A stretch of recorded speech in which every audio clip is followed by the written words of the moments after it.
Hey guys and gals, welcome to this week's Pre-Foreclosure Daily Grind Tip of the Week. Chris the Drummer Bowles, Bob LaChance. Hopefully everyone has had a fantastic week.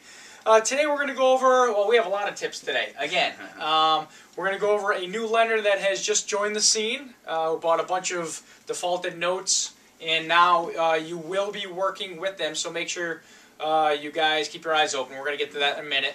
Another thing we're going to go over down payment assistance and the difference between down payment assistance programs and just regular FHA deals. And we're going to go over a deal that just blew up, a rehab deal that just blew up on the end buyer's financing side. And I just got to go on a little tangent right now. We just got a call from and again, I'm a licensed real estate agent. We just got a call from a knucklehead real estate agent. And again, I don't mean to be blunt or harsh or whatever word I'm saying, but this guy just called the office out of the blue. He said, "Hey Bob, how you doing? I got your name and number from so-and-so." I said, "All right, cool." This is what he said. He said right out of the blue, "Hey, can you send me documents on A, B, C, and D?" And I'm like, What are you talking about? So this guy just basically started asking for the world. I never met this dude ever before. So he started telling me to send him guidelines to FHA, guidelines to Fannie Mae, a laundry list of stuff. And then he proceeded to tell me, "Are you sitting by your computer right now? Because I want you to send it to me right away." And I was like, and you cannot baffle me, all right, sometimes. But I was baffled and I didn't know what to say. I had to hold my back from reaching my hand through the phone lines and smacking him in the head. It's like, what's your name again? Yeah, what's your name?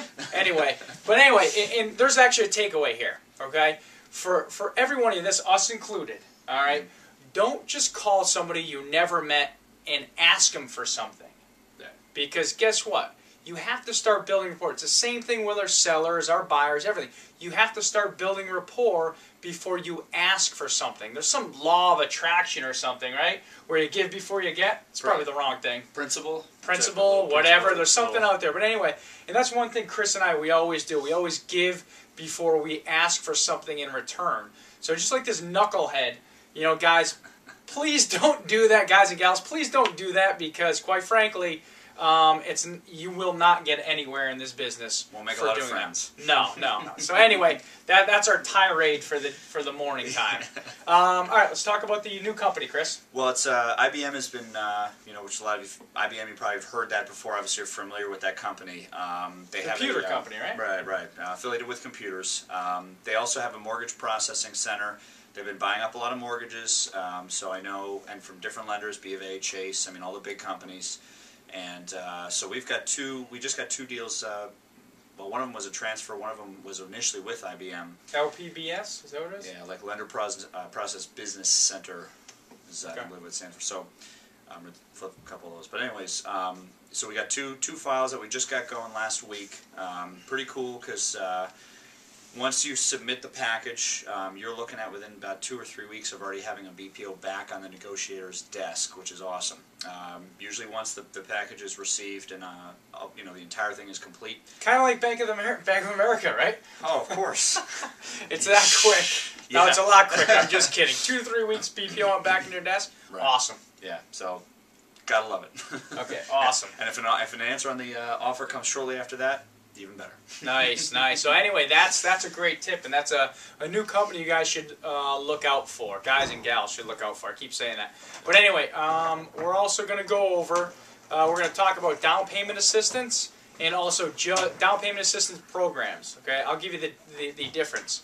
In the state of Connecticut, we have CHFA, which is you can get 100% financing as of today, where the state of Connecticut will pretty much just give you a loan is really what it is. It's not free money, but they'll give you a loan for the down payment.